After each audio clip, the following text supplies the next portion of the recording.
The test is in 4 sections. At the end of the test, you will be given 10 minutes to transfer your answers to an answer sheet. Now turn to Section 1.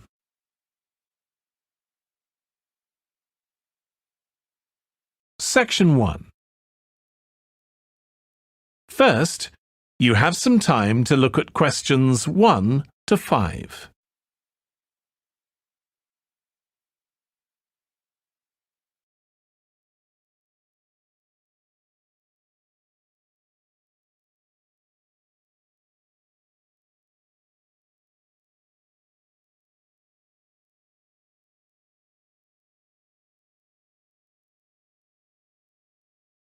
Now we shall begin. You should answer the questions as you listen because you will not hear the recording a second time. Listen carefully and answer questions 1 to 5.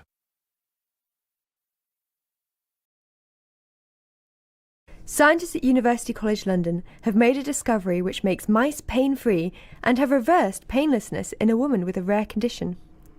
I'm joined by Dr. Natasha Curran, consultant in anaesthesia and pain medicine at University College London Hospitals, and by Professor John Wood, lead author of the study and a neuroscientist at UCL. Welcome to the podcast. Thank you. Thank you. Natasha, perhaps we can start with perhaps a rather basic question, which is, why do we experience pain at all? What's its purpose?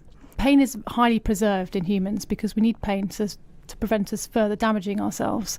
However, what we know in many people is that pain continues past when it's useful for us. And we're all familiar with the idea of sort of feeling pain, but what is happening inside one's body? So when I stub my toe and I scream and shout, what's actually happening inside my body from that moment? Well, receptors in your toe are getting stimulated and they send messages down your nerves which end up in your brain. And in your brain, various things happen. In one part of your brain, which is the somatosensory cortex, that's the part of the brain that says it's your toe that's feeling the pain or the injury rather than your hand or your head.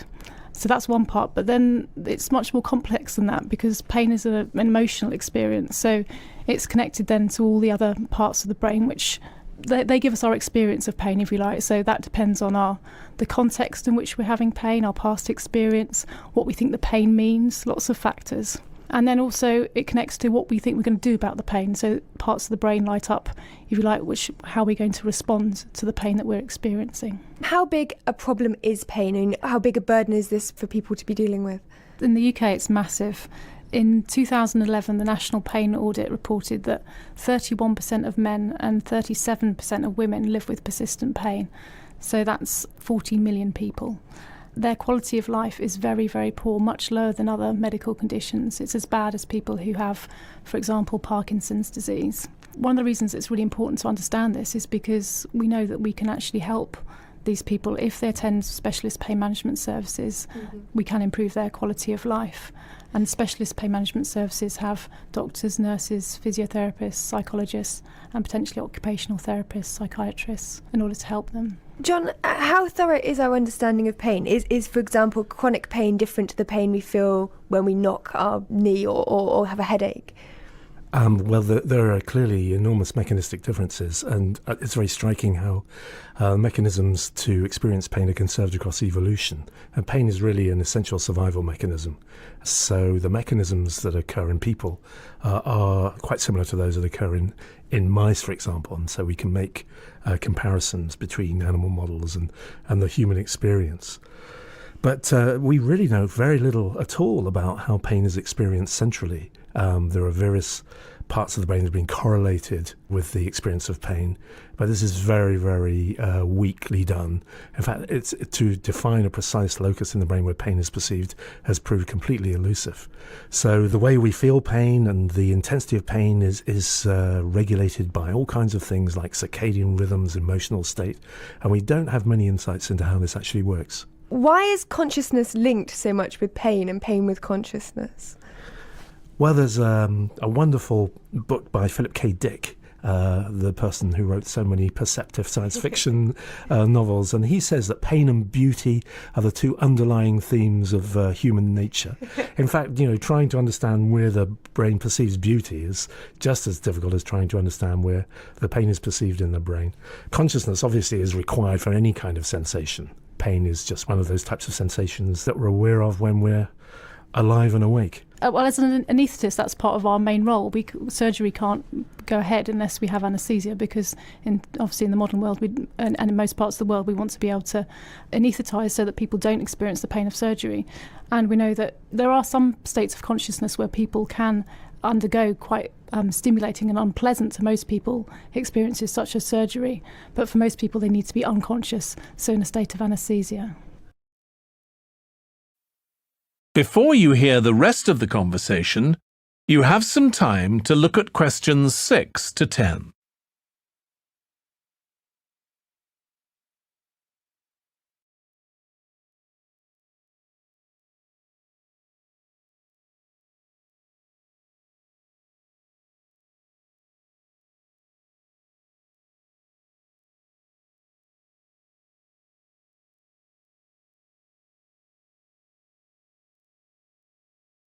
Now listen and answer questions 6 to 10. So you've finally decided to start a fitness program and are now on the lookout for the perfect gym to join. Fitnessland is an ideal gym for both group trainings and individual workout. We offer you a variety of sports facilities, which will make your training effective and pleasant. One of the most famous are our yoga classes. We have 7 different yoga programs, including Yogalates, Yoga Nidra and Hatha Yoga. We also want to open Pilates section soon, which will combine relaxation techniques and keep fit exercises. For those people who seek cardio and fat burn workouts, we offer a lot of active classes. For instance, if you love dancing, you can go to our step dance classes. These classes are famous for their intensive rhythm, and include many elements from dancing classes and aerobics classes. At the moment we don't have aerobics or belly dance programs, so step dance can be a good alternative. We also offer great barbell workouts for people who want to build muscle. These classes use very effective strength training strategy and are very helpful for both men and women. There is also a kickboxing room in our gym, where you can find all essential facilities to practice kickboxing yourself. And group programs are likely to open in the next season. But Zumba fitness programs and stretching workouts are already running, so be quick to take part in these wonderful activities. That is the end of section 1. You now have half a minute to check your answers.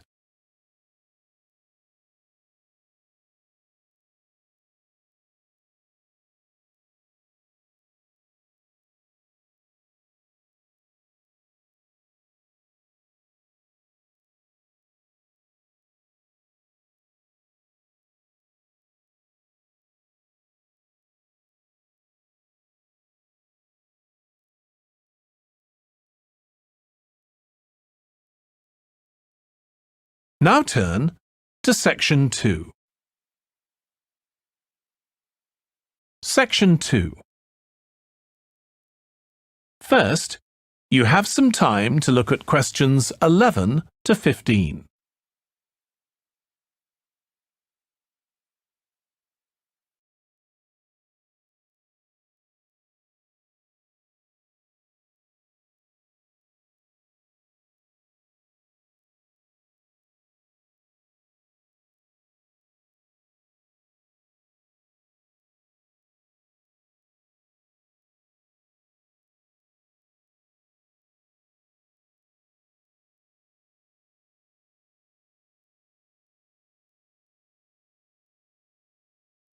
Now listen carefully and answer questions 11 to 15. Perhaps the most recognizable symbol of China and its long and vivid history, the Great Wall of China is one of the most extensive construction projects ever completed. Somewhat ironically though, the one monument that China built to keep foreigners out is actually now the biggest tourist attraction in the country. Despite the initial purpose, the Great Wall never effectively prevented invaders from entering China. It came to function more as a psychological barrier between Chinese civilization and the world, and remains a powerful symbol of the country's enduring strength. Though the beginning of the Great Wall of China can be traced to the 3rd century BC, many of the fortifications included in the wall date from hundreds of years earlier, when China was divided into a number of individual kingdoms during the so-called Warring States period. Around 220 BC, Qin, the first emperor of a unified China, ordered that earlier fortifications between states be removed, and a number of existing walls along the northern border be joined into a single system that would extend for more than 10,000 li and protect China against attacks from the north.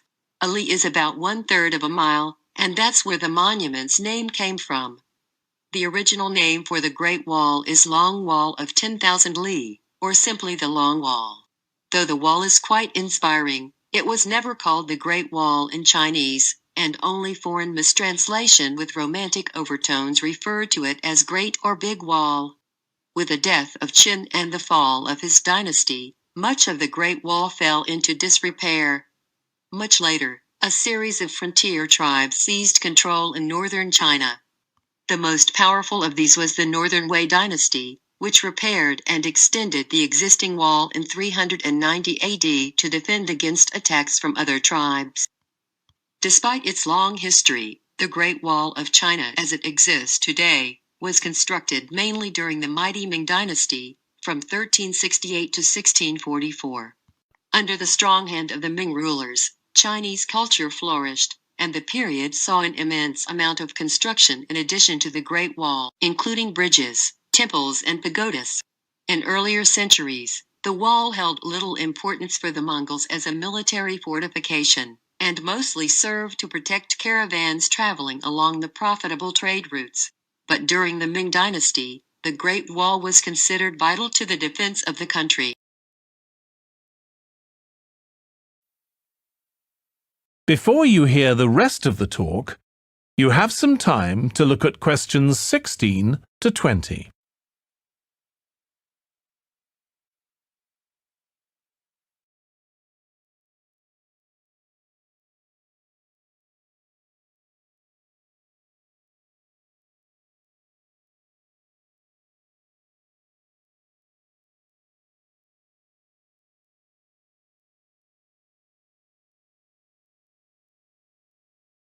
Now listen and answer questions 16 to 20.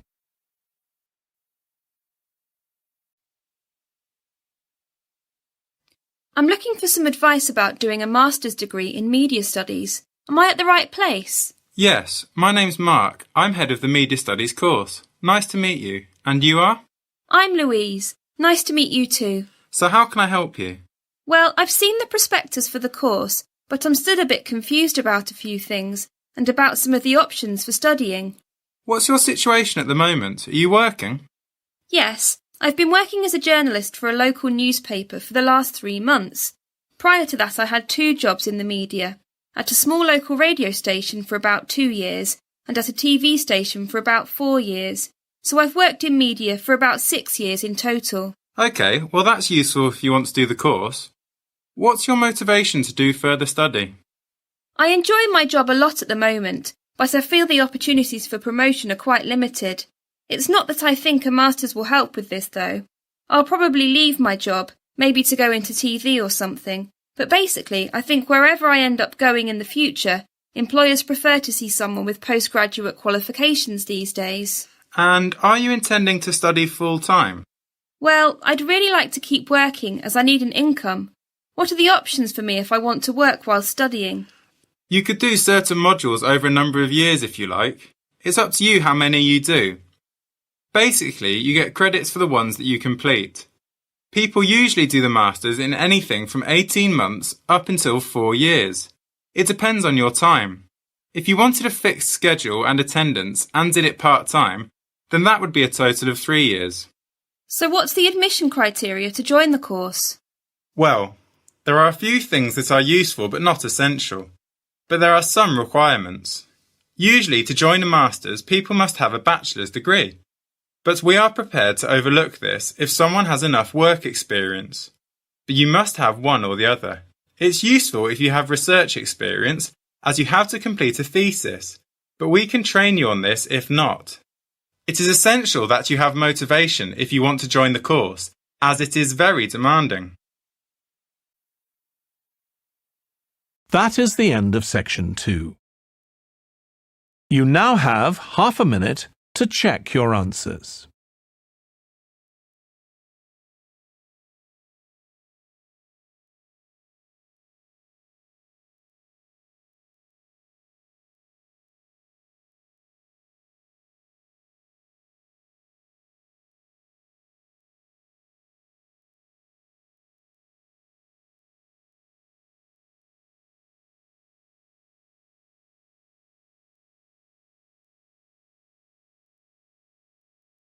Now turn to section 3.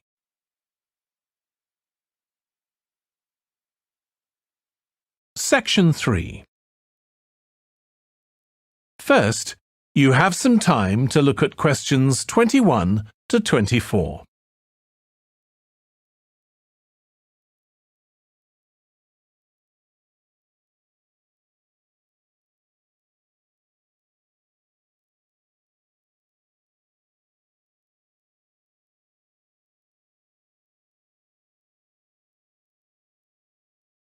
Now listen carefully and answer questions 21 to 24. Good evening. I'm Geoffrey Miller from the University of Nottingham Student Union, and in this week's free class, Carlos Garcia is going to tell us about safety around campus. Over to you, Carlos. Thank you, Geoffrey, and thank you all for your attendance today. Also, I'd like to thank the Student Union here at the university for organising this lecture.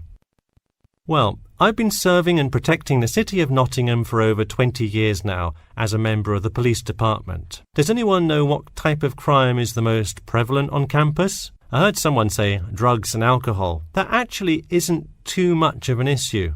Violence? Nope. Actually, the biggest thing we worry about here is theft. The nature of crime on Nottingham's campus is quite different from that of the surrounding areas. Crime rates across the East Midlands are very difficult to control. We'd like to see the rate stay the same for this calendar year, but it has been increasing steadily over the past 3 years. On campus, however, I'm happy to say that the overall crime rate has fallen this year. You wouldn't think so if you've seen the extremely exaggerated stories in the media. The media has done nothing but cause more concern about crime in our area. Even the crime shows you see today are a little bit far-fetched, but at least viewers know they're not real events. We'd really like to see more factual news articles out there so the public can have a rational sense of the safety level of our society. Before you hear the rest of the discussion, you have some time to look at questions 25 to 30.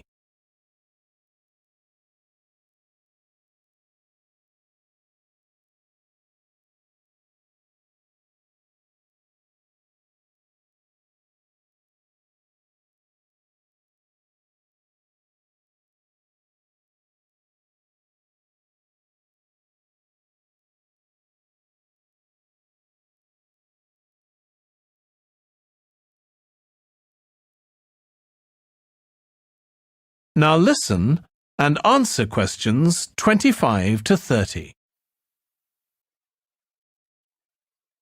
Okay, let's move on to what to do when you see a crime. Do not get involved if at all possible, and do not draw too much attention to yourself by running away in a conspicuous manner. Though most likely, and hopefully, you will not have to experience this situation, if you are being mugged, please do not try to resist. Instead, be compliant and seek help after the incident. Like I said, though, it is highly unlikely that you will find yourself amidst a crime, but it is important to be prepared should it ever happen. we find that educating students and staff on the correct precautions to take is the best way to increase your safety. Just remember to be smart when you're out late at night and avoid any area or person that looks suspicious. I know it sounds obvious, but I cannot stress this enough. It's also not a bad idea to have your mobile phone with you at all times, but be careful. If you're chatting on your smartphone on your way home, you're a prime target for thieves. I'd like to see a show of hands. How many people have left work or the library after 10 p.m. to go home before? A lot of you, right? If you do have to go home late at night, please don't walk home alone. More often than not, there's someone there that will be walking the same direction as you at some point. Walk home with a friend or co-worker. Even if you must use your phone to call someone that's nearby to walk with you, it's always safer to walk home with someone. So when you're walking home, you may feel more comfortable with some sort of self-defense, such as pepper spray. Now, it's your call whether you want to carry something like this or not. However, I absolutely advise against carrying a knife or any other offensive weapon. All too often, they can be used against you if you're disarmed, putting yourself in more danger. For all those interested, the Recreation Centre offers a free self-defense class to all students every Thursday evening. While obviously an introductory self-defense class may not equip you to fight off villains like a regular superhero, it does come in handy sometimes. After taking a self-defense class, you'll surely be more aware of possible dangers and how to deal with them. So hopefully now you have a more complete understanding of the nature of crimes committed on your campus and how to avoid being a victim. I know most students at the University of Nottingham are not the criminal types, but remember that there is no barrier like a wall or something keeping non-students out. There's no army force securing the borders, and I doubt anyone wants it that way. The campus is generally a safe place, but it's not immune to small crimes once in a while. All right, that's all I have to say for today. Stay safe. That is the end of section 3. You now have half a minute to check your answers.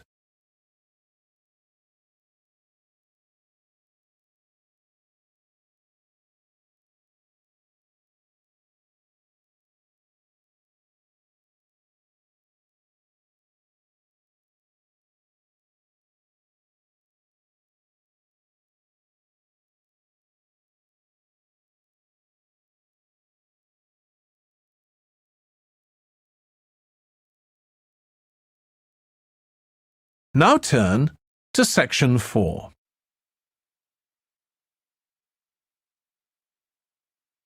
Section 4. First, you have some time to look at questions 31 to 40.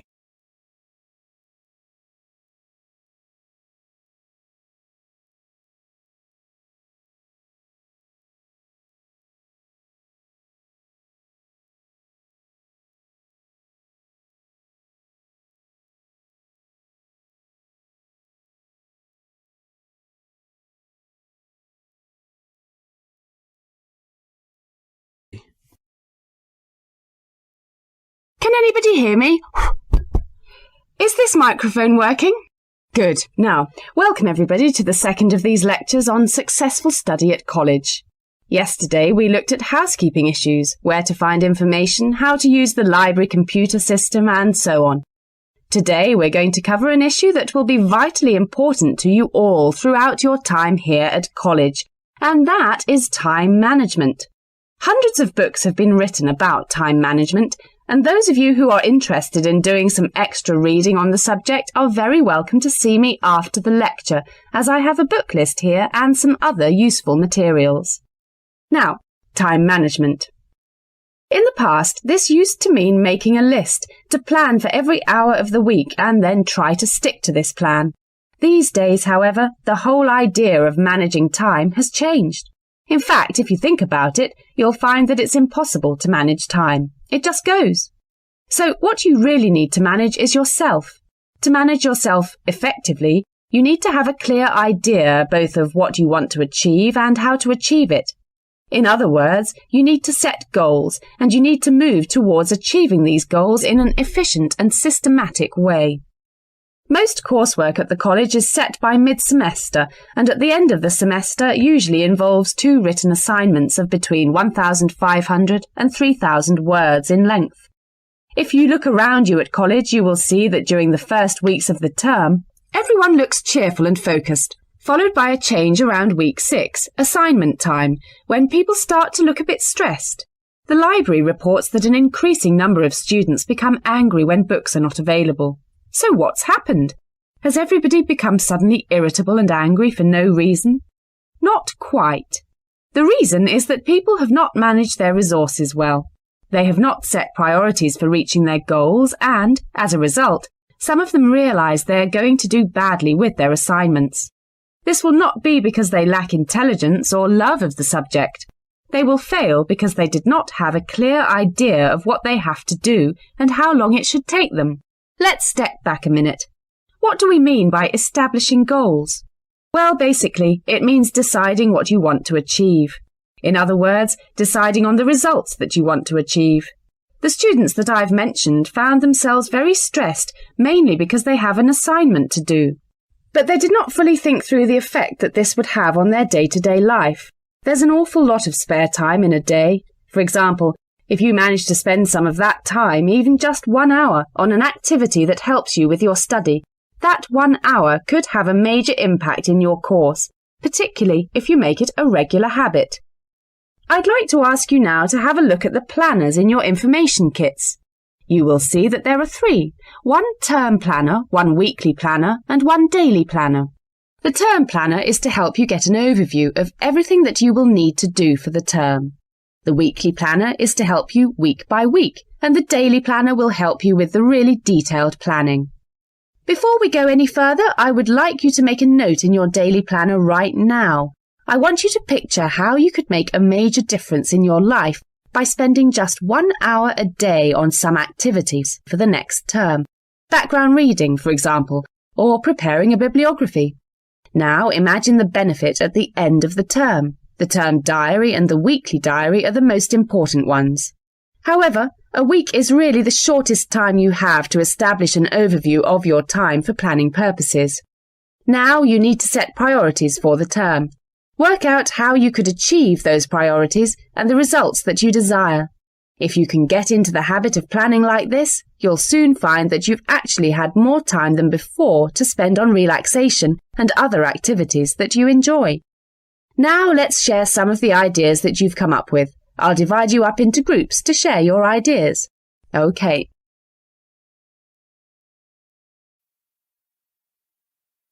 That is the end of section 4. You now have half a minute to check your answers.